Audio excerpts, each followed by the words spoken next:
भगवान श्री खंडेरायाचा हा उत्सव आहे आणि या उत्सवामध्ये ही सेवा करण्याचं सद्भाग्य माझ्या जीवनामध्ये प्राप्त होतंय। तुम्ही म्हणताल सेवा आहे, उत्सव आहे भगवान खंडेरायाचा, तुम्ही अभंग संतांचा का घेतला? याचं कारण महत्त्वाचं सांगतो। आत्ताच 2 दिवसापूर्वी विश्वमाऊली ज्ञानोबारायचा समाधी सोहळा झाला आहे का नाही, आणि त्या अनुषंगाने आपल्याला ज्ञानोबारायचं काहीतरी स्मरण घडावं म्हणून अभंग चिंतन सेवेकरता निवडला। आणि दुसरी महत्त्वाची गोष्ट सांगतो, देवाला सगळ्यात जास्त आवडणारी गोष्ट ती म्हणजे संत आहेत।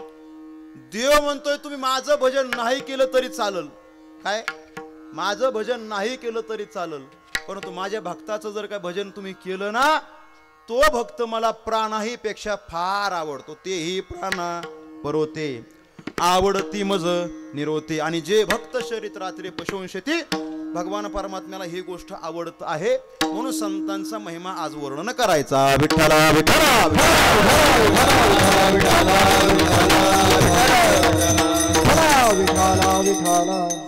संतांचा महिमा का वर्णन करायचा याचे कारण आम्हाला गुरुजी सांगायचे। संतांचे आपल्यावरती आहेत उपकार, काय आहेत आपल्यावरती? संतांचे आपल्यावरती उपकार आहेत। मग संतांच्या ऋणातून उतराय व्हायचंय ना, याच्याकरता महिमा वर्णन करायचा। मग तुम्ही म्हणताल महिमाच का वर्णन करायचा, दुसऱ्या गोष्टी नाहीत का? दुसरी साधना केली म्हणजे त्यांच्या ऋणातून आम्ही उतराय होणार नाहीत का? अनेक साधनं सांगितलेत।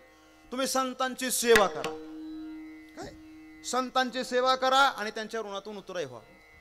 परंतु सेवेच्या बाबतीमध्ये अशी अडचण आहे महाराज, खरा जो महात्मा आहे ना महाराज, खरा जो साधू आहे ना, त्याला सेवा घेणं आवडत नाही।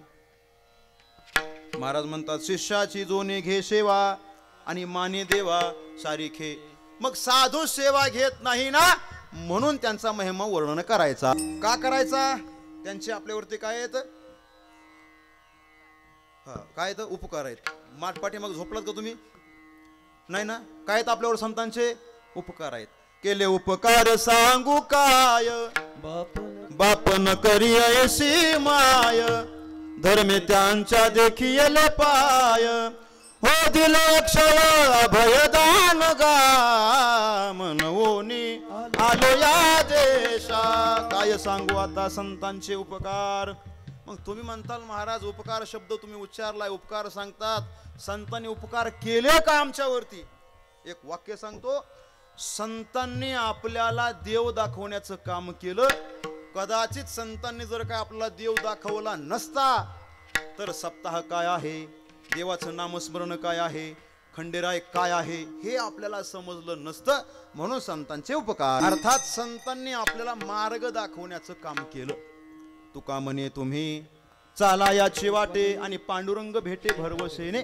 काय बघा, माणसाने उद्धारासाठी कोण्या मार्गाने चालावं या संदर्भामध्ये एक महाभारतामध्ये उदाहरण आलं बघा। माणसाने उद्धारासाठी कोण्या मार्गाने चालावं? काय झालं, धर्माचे 4ही भाऊ सरोवरावर पाणी पिण्याकरता गेले अज्ञातवासात असताना। आपण कुणाला ज्ञात होऊ नये, थोडा इको कमी करा माझा, आपल्याला कुणी बघू नये म्हणून ते गुपचूप पाणी पिऊ लागले। स्वर थोडासा कमी करा। आणि गुपचूप पाणी पित असताना झालं असं, ते सरोवर होतं एका यक्षाचं। यक्ष आला, यक्ष म्हणला माझी आज्ञा न घेता हे पाणी पिताय ना तुम्ही, मग मी तुम्हाला शाप देतो। धर्माचे 4ही भाव मृत्युमुखी पडले आणि काल नाही म्हणून धर्मराज वाट पाहतात। धर्मराज त्या सरोवराच्या दिशेने गेले, धर्मराजाने बघितलंय 4 भाव मृत्युमुखी पडलेत, बाजूलाच यक्ष उभा आहे। यक्ष धर्म म्हणतोय कशामुळे मृत्युमुखी पडले? धर्मराजाने त्या यक्षाने सांगितलं माझी आज्ञा न घेता हे पाणी पिलं म्हणून मी यांना शाप दिलाय। आणि मग धर्मराजाने सांगितलं नाही रे यक्षा, हे तर जिवंत झाले पाहिजे, काही कर, जसे तुला शापाने मारता आले ना, तुला आशीर्वादाने जिवंत करता येतील ना। आणि मग यक्ष म्हणला मी यांना जिवंत करतो, त्याच्या अगोदर काही प्रश्नाची उत्तरे मला तुला द्यावी लागतात। यक्षाने प्रश्न विचारला, किम जनो येन गतश पंथा, म्हणे माणसाने उद्धारासाठी कोण्या मार्गाने चालावं? माणसाने उद्धारासाठी कोण्या मार्गाने चालावं या प्रश्नाचं एवढं सूक्ष्म उत्तर दिले महाराज धर्मराजाने।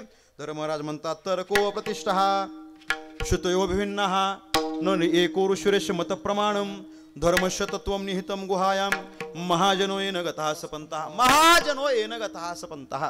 तर्को अप्रतिष्ठः, म्हणले या कलियुगामध्ये तर्काला प्रतिष्ठा नाही, तर्काने जे मार्ग सापडले त्या मार्गाने तुम्ही जाऊ नका. तर्को अप्रतिष्ठा श्रुतयो भिन्नः, श्रुतीने जे मार्ग सांगितलेले आहेत ना त्याच्यामध्ये सुद्धा काहीतरी भिन्नता असू शकते. श्रुतयो भिन्नः न एको ऋषिरेशमत प्रमाणम, ऋषीमुनींनी जे प्रमाण मानलेलं आहे, महाजनो येन गतः सपंतः, हा महान जो संप्रदाय आहे महाराज, मोठी मोठी माणसं ज्या मार्गाने गेलेली आहेत ना त्याच मार्गाने तुम्ही चाला आणि मग पांडुरंग भेटे भरवसेने.